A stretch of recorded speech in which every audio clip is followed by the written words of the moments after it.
All right, what is up, everybody? Today is April 14th, 2020. Well, this is gonna be a very quick intro. So my daughter's just went down for her afternoon nap, which means I have literally an hour from when she falls asleep till when she gets up. So I literally have less than an hour to fish, especially since by the time I get to the spot, I'll probably only have 30 minutes if I'm lucky to fish, just because it gives me 30 minutes to get home. I am going to be heading to the river. Now, I was planning on doing some striper videos, but I do not have enough time today, unfortunately. Today it's a very short day. This week, though, I am eyeing up a tog video. Hopefully I'll have that done very soon, but it has to be the right conditions. Yesterday we had a hell of a storm come through South Jersey, tore up the area where I live. In fact, we're very fortunate that we didn't have too severe house damage, but we did lose power, you know, the entire day and part of this day. I just spent a good portion of this morning actually cleaning up, you know, the yard and cutting trees out that fell down. We had about 80-mile-per-hour gusts and steady winds over 50 for, you know, a 3-hour span yesterday. So we're very fortunate. We didn't have too much go on. I mean, we lost power, which led to everything in our fridge having to get tossed, but honestly, I'm just happy that my family's safe and healthy. Unfortunately, my neighbor behind my house had a tree literally split their house in half.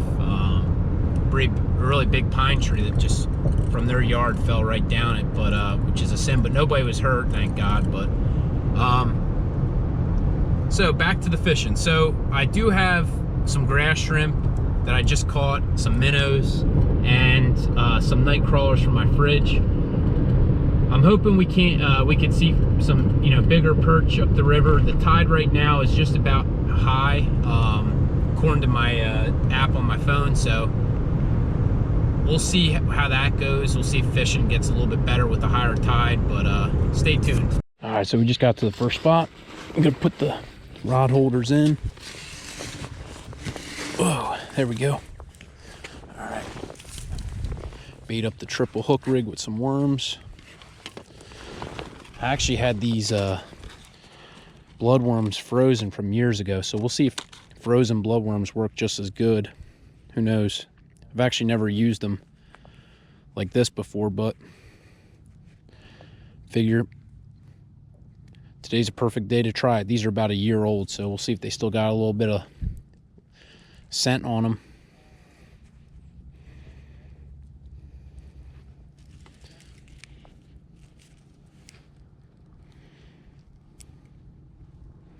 Guy's a little freezer burned. All right, so the wind has died down. Honestly, it's like a lake out here, man. This is freaking beautiful. This is like godsend when it's like this. All right, let's see if we get something on it. Now I do have shrimp, which I'm going to be putting on the other rod. We'll see which one gets hits first. Now, grant the rod with the bloodworm's been in about 30 seconds, so it kind of has a head start over the shrimp.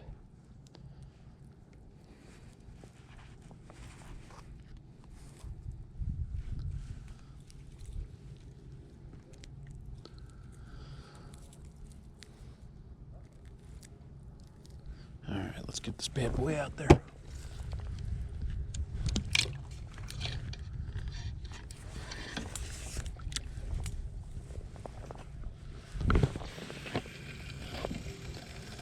There we go. All right.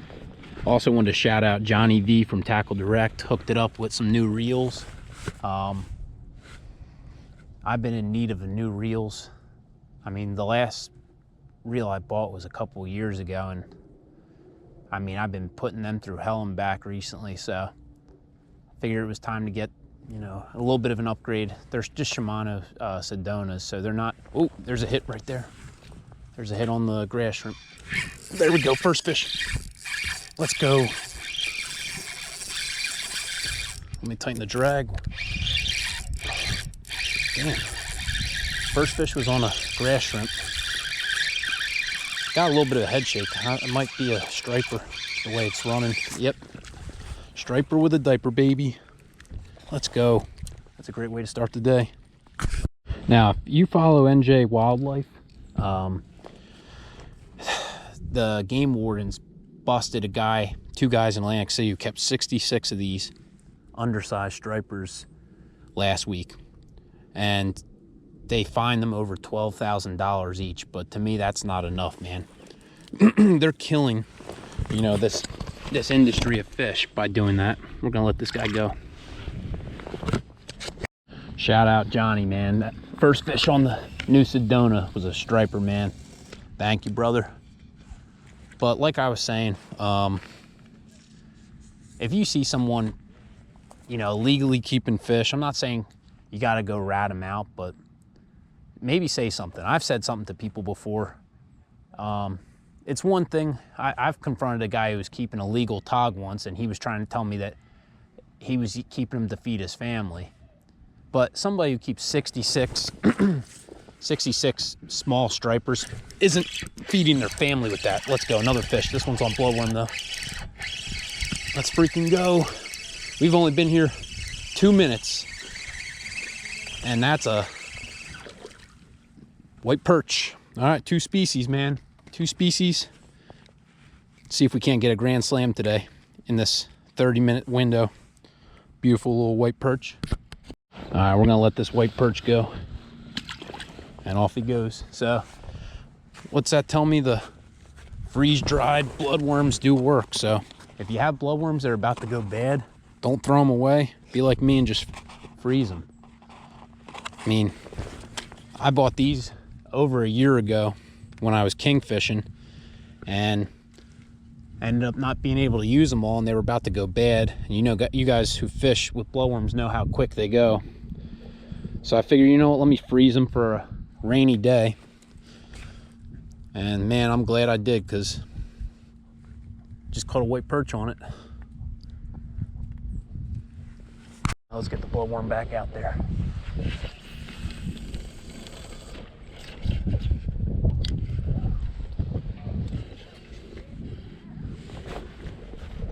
Just make sure you're, you know, socially distancing. There's nobody to my left, nobody to my right. Now, there are a bunch of people where I'm fishing, but they're downstream of me. Whoa, damn. Oh, son. I almost, whoa. Whatever this is, I almost grabbed the rod out of my, holy moly. This almost ripped the rod right out of the holder. I don't know what it is. It's running kind of like a striper. Yep, it's a striper. Damn, look at that guy.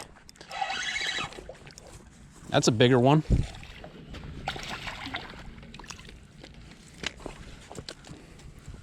That's on the year-old bloodworm, man. Let's freaking go. Who said you need fresh bloodworms to catch fish? All right, so that's 2 fish on the frozen bloodworm, one on the one on the fresh live grass shrimp, and off he goes to go off and spawn. Now there's a bait store about 13 miles from my house that's doing orders where you can park outside their store, call in an order, and they will walk them out to you.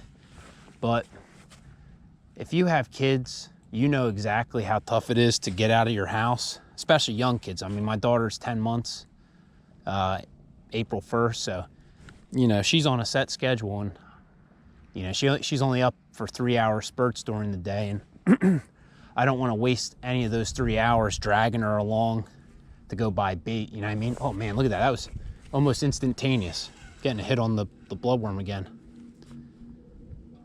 And it's kind of like a double-edged sword though, because most of these bait stores right now are closing early because of the pandemic. You know, they're not allowed to stay open past, you know, a certain time, and most of them are closing at 5 p.m. anyway, and I really haven't had a good chance to, you know, run and pick some more bait up. But that's also the beauty of catching your own bait. I could catch my own bait whenever I want to. Not blowworms, but shrimp and minnows. But as you can see, right now they seem to be all on top of these frozen bloodworms.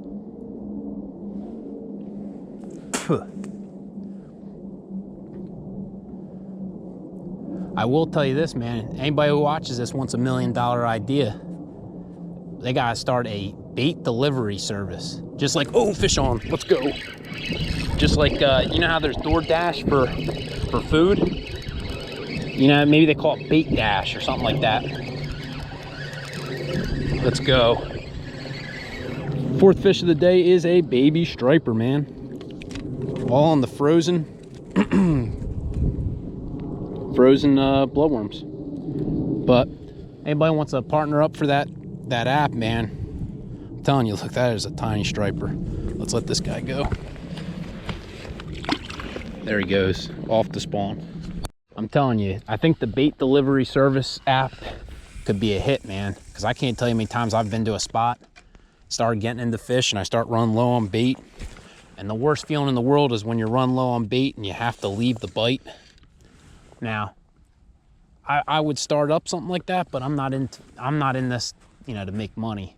If you've watched my YouTube channel, you know that I'm a no BS angler. You know, you'll never see a title video in mine channel that's like, oh, I caught this mystery fish in this pond, where you have no idea and you have to waste 15 minutes of your life watching it to find out it's some bozo fish that, you know, you wouldn't be surprised that someone caught in a pond. So if you see my channel, I'm not trying to tout the way I do things, but, you know, I'm all about catching fish and showing you how to do it. I'm not, oh, fish on. I'm not about trying to bait people to click my videos so I could get 10,000 views and then people pissed off because they didn't expect my video to be exactly what it was. You know what I mean? This video is just about slaying some perch and stripers up the river. That's a little perch, but keeping the rod. Whoa, it's a male. We're gonna let this guy go back and spawn. Listen, I'm not gonna call out any YouTubers on here because I'm sure everyone has watched a video at some point of their life from one of these guys who has, you know, hundreds of thousands of YouTube subscribers, and they just post these clickbait videos about nothing. You know what I mean? To me, I was hoping when I started this channel that I could provide people a YouTube channel you can rely on to find, you know, techniques that you can actually use, where it's not me trying to push some type of lure that some company's paying that YouTuber to push, you know what I mean? Or some crappy rod and reel setup that, you know, isn't worth a dime, but, you know, the YouTuber's getting paid by that, you know, company to tell people that it's the best thing since sliced bread, you know? That's no bueno in my book. I just want to just catch fish, man. Here's another pet peeve I honestly have, and I'm not trying to go on a rant during this whole video, but, you know, these guys who have fishing channels on YouTube, and all they want to talk about are politics and other stuff that has nothing to do with fishing. You know what I mean? Like, no offense to them, but I'm watching their YouTube channel so that I can learn something about fishing, not to find out, you know, a 15-minute opinion of what they think about our president or our governor. You know what I mean? Like, save that for someone who cares, because I don't know about you. I'm out here enjoying wilderness. I'm not out here, you know, trying to bash, oh, getting a hit, trying to bash, you know, our president or our governor. Are there things I disagree with a lot of politicians? Absolutely, but this ain't the time and place to, you know, air those issues out. In fact, I hate saying it, but I've been like unfollowing a ton of dudes on Instagram who I used to follow because, you know, they're fishing channels, but 90% of their posts are about politics. And I'm not, oh, fish on, I'm not that, and I really don't care. I don't want to go through my Instagram stories and have to deal with, you know, 20 stories about nonsense. You know what I mean? I want to see people catching fish and having a good time. Well, we're definitely going in the wrong direction. I could be honest with you there. that is the smallest fish I've caught today. But nevertheless, that's 3 fish for the shrimp, 3 for the bloodworm. Now here's a little tip from me. I'm using a Sabiki rig on this rod. Now, I only bait the bottom 3 hooks. Now, the reasoning for that is, if you've ever fished with grass shrimp, even live and fresh ones, they do fall off the hook pretty easily. So, I mean, I just pitch that out there. If I get a hit and set the hook, I'm gonna lose, you know, 5 out of the 6 baits when I go to set the hook. And to me, that's just a waste of bait. Now, I do like the Sabiki rigs just because they present the bait from a, you know, from a foot off the bottom to about 4 feet off the bottom. So the best thing about that is you kind of get to see where the fish are hanging. I know when I go by boat, a ton of times I see fish suspended off the bottom, and especially in this water, it's not very clear. You know, you really do have to get the bait right in front of their face sometimes. Fish on, let's go. This is the bloodworm rod, but you gotta, you know, get the bait right in front of their face. Looks like a striper by the way it's running. You could always tell because they got a little bit of a head shake, where even the big perch have a head shake, but the catfish here seem to do like a death spin. It's almost like when you're catching a skate, where they do that. You know, when you hook into a Atlantic skate, because it just does that death spin, and you're just like, oh man. I work on a boat in the summer, and when we get into them and I see some people's reaction because they think they have a big flounder, and I just look at their rod, I'm like, nah, it's not a flounder, buddy, it's a skate. But see you later. Now, where I'm fishing, just so you have a heads up, I'm not telling spots, but I will tell you depths. Right now I'm fishing 8 to 11 feet of water. The water temp is 55 degrees currently where I'm at, which is normal for this time of year. About 2 weeks ago, I thought it was going to be in the 60s soon because of all the abnormal warm weather we've had. But if you live in South Jersey, you know that the first 2 weeks of April have been absolutely brutal with wind and weather. Today's actually not a bad day. I mean, I want to say it's in the mid 50s right now, but once that water temp does hit 50, it does trigger those white perch to spawn. I know when it gets to 60, that's when it goes nuts. We haven't gotten there yet, but man, I can't wait. Now, one thing I do notice, I'm going to put this out there, I do see a huge difference now. Right now, I don't see a difference with frozen bloodworms to fresh. I mean, they've been absolutely crushing them right now. But I must say this. I do know from fishing years and years for perch that frozen grass shrimp do not work nearly as good as fresh or live. I don't know what it is. I've had times where I've had grass shrimp that were, you know, sitting in my cooler for a few days that died, and I could not buy a bite on. Yet when I switch it over to a fresh one in that same spot, same time, they absolutely crush them. So I will tell you that I do see a difference with live grass shrimp opposed to frozen, but I am not seeing much of a difference with bloodworms right now. I mean, I've used live fresh bloodworms and, you know, caught fish on them. Right now I'm catching a ton of fish actually on them, on the frozen ones. So, and I'm getting a hit as we speak. All right, so I just lost my Sabiki rig to a piece of submerged debris, so I just put a triple hook rig on this rod. We're still gonna fish grass shrimp. While I get it out there, my last beef, and some of you might agree with this, some of you might not.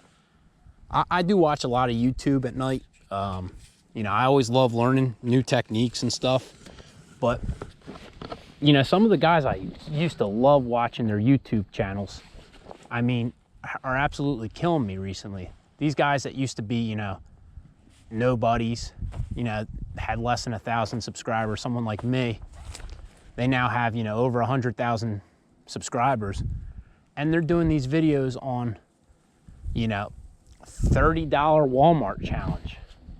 You know what I mean? To me, That's like my budget when I go to Walmart for fishing stuff. Like, that's not a challenge. That's called life, man. Like, you know what I mean? Like, I don't know. Some of the videos they've been doing recently are not realistic. Like, I don't go to a Dick's with $100 bill and say, hey, let me buy some crappy rod and reel and see if I could catch fish on it.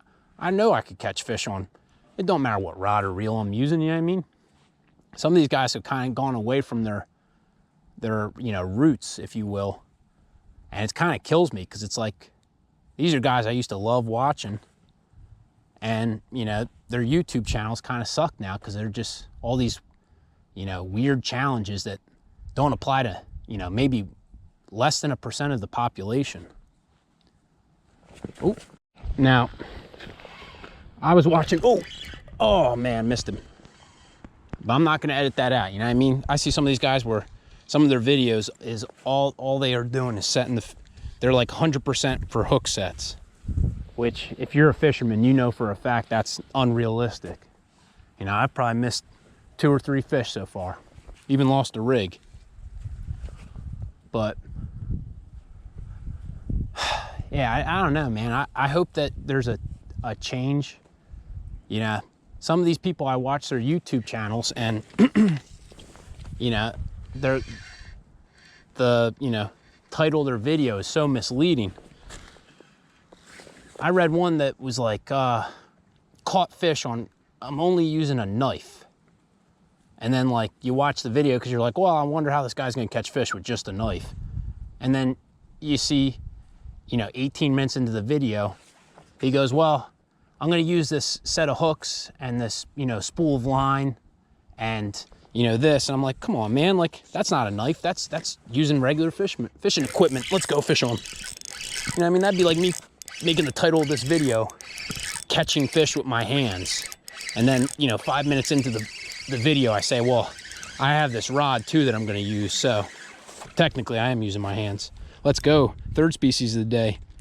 Now I've had some guys telling me that these are white catfish. I've always thought they were channels. I'm gonna take a few photos. Oh, we're getting a fish on that one. Well, I'm gonna take a few photos and do a better species assessment because I don't wanna mislead people. I know if you use FishBrain, they have some type of software that, you know, generates, you know, a species when you put a picture up, but sometimes, man, they're way off. Like every time I post a picture of a white perch, it wants to tell me that it's some type of white bass. Now, I don't know if you fish in southern New Jersey, but the only white bass I've ever seen in New Jersey are stocked in lakes up north. Now, I know the river system I'm fishing does not have white bass. Now, the last time I fished this spot was about almost 2 weeks ago. Now, what I've already noticed from a 5-degree temperature difference is that the bites are less finicky. 2 weeks ago, whenever, I think it was like, I think I called it mid-March perch or something like that. You know, I really had to work for those fish. These fish, I'm just pitching it out and letting it sit for about a minute and they're, you know, swarming to it. So the warmer water does trigger a better bite. I also think some of these fish are staging at this part of the river to really make that run all the way up, further upriver to spawn. Now, in about another month or so, I'm planning on doing an underwater video of specific species that are spawning up the river. Should be pretty cool. I got my wetsuit and my underwater housing ready. I know some spots that are real clear water that if we get it on a sunny day like this, we could get some real neat underwater footage. So that's gonna be coming up in about a month. All right, this is probably gonna be my last cast of the day.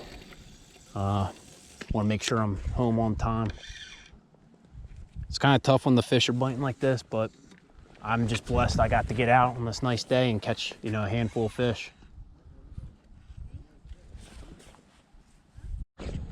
You know, I will say this, if you follow my Instagram, you'll notice, man, my stories, oh, fish on, let's go. My stories are about fishing and occasionally, you know, videos of my daughter. You know what I mean? I'm not posting my religious views or my, you know, political views. I could care less, you know, about posting that stuff. Man, we're ending the day the right way with a fish. Let's let that guy go. All right, guys, I hope you enjoyed today's video. You know, I only had 30 total minutes to fish, but we made the most of the time. So as always, if you like the video, please like or comment down below. If you're not a subscriber, please help a brother out. We're almost at 1,000. If I hit 1,000 before May, I told people I will do a giveaway, pretty sweet giveaway, so stay tuned for that.